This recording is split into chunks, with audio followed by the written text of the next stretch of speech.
Hi everybody and welcome to video number 2, which is kind of video number 1. Anyway, it's another video, dot. So, um, today we're gonna talk a little, I'm gonna talk a little about how I came to the Egyptian Pantheon and a little about my matron gods and goddess. Says more. Anyway, so, um, how did it all start? Well, I've always been fascinated with Egypt. Um, when I was a kid, they used to throw me outside and to play. I never really liked to go outside and play. I like to stay inside and read. Not a very active person. Um, so I remember during the winter we had special TV programs for kids, and there were movies. I love movies. They make me happy. I'm just weird. Completely normal. I am not on drugs. I am not on anything. I'm just normal. And one of them, my favorite series of movies during the holidays was and has always been, and still is anyway, the Asterix franchise. Asterix the Gaul, the big fight, and blah blah blah. So, and when I was a kid, my dad used to read me Asterix, and he did the voices of the characters. Kitties. So, and one day, and he had a lot.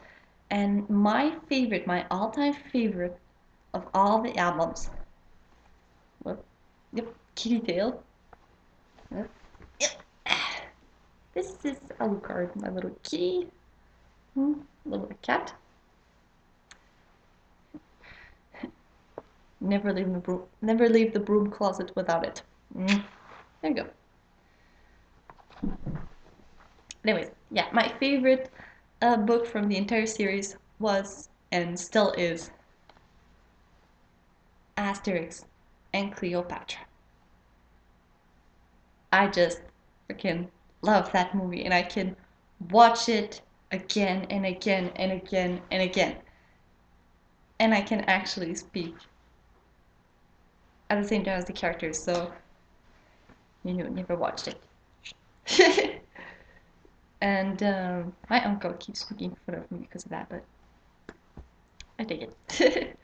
And I remember in the movies they go, um, they, um, uh, I know the French version because I'm French, but I'm not sure of the English version. I think it's by Osiris, by Isis, and there was another one, Apis.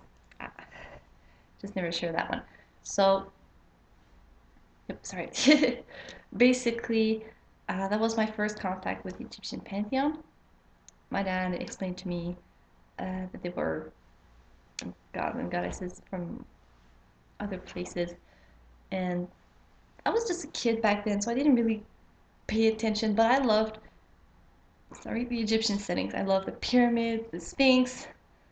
I kind of like better the version of the movie of, well, the movie and book on how the Sphinx lost its nose. It's a little funnier, but uh, the art, everything. It just called me. But you're a kid. You're like, ooh, sparkly. So, but it stays in the back of your head. Another cat. Whoop. This is Luna. She's Alucard's mother, and she said hi. Uh, so yes, it stays on the back of your head. A couple of years later, there was a show called Mommy's Alive. I'm gonna do a review on that because, and I don't need a reason for that, just because. Uh, And once again, the Egyptian settings up here. Uh, ow, ow, class. Uh, the Egyptian settings, and I remember them calling on Ra and everything. So it was like, oh yeah, right. And who's Ra? I mean, I heard about three of them, but who's the other one? And there was Egyptian gods or goddesses that were invited into the show, like it was Set and Anubis, Kevin, his wife Nit, um, or Nuit, depending on pronunciation. Sekhmet was once there. Um, so it was wacky, but it was fun. And Scott McNeil did a voice, so and I'm a huge Scott McNeil fangirl, so I was just so happy. And well, it kept playing and playing and playing, and I started to learn as much as I could about Egypt, about the pharaohs and everything, and I just kept reading until I found that book on what was that guy? The name. Um, Eric Pierre Speranzio, and later the Scott Cunningham one, talking about witchcraft and Wicca and everything. And they were talking, well, not the Speranzio one, but the Cunningham one, actually talked about, um, I hate when I start doing that, talked about the Pantheon. So, I'm there, I'm reading my book, and I'm like, oh, okay, choose the Pantheon. Ooh, which one should I pick? And, sometimes there's little signs that go, like little arrows going here, here, and you're like completely oblivious to it. That's me. Sorry, just placing the webcam. There. So that's me, just being like completely. Instead of looking at right, I'm looking left, you know. So it was summer. I remember that. It was summer. Um, the year. Summer my grandfather died. Paternal grandfather. Um, I was okay. Well, this summer I'm finding my pantheon. I know I sounded so weird, and I still do. So I got and I asked the universe to send me signs. And I was so not there, so not listening. So I'm not exactly sure what I was expecting. Sorry, cattail. I was, I was, I'm not sure what exactly I was expecting, but the universe just simply had to take my head and threw it on it. You know, there was one day I was just sitting around watching TV, and there was this huge documentary on Egyptian um, beauty products and civilization. I remember the beauty products part because that's when I came in. Um, and I was like, ooh, Egypt. Okay, listen to the thing. Okay, a couple days after that, ooh, reruns of the Mummy's Alive show that lasted like one season, but still. And I was like, oh my god, big years, yay! So I keep listening to that. Um, I went over to a new age shop, new age import shop. There was called Shaman. Sorry, kitty. And I got myself a divination tool, my very first divination tool. Just a second.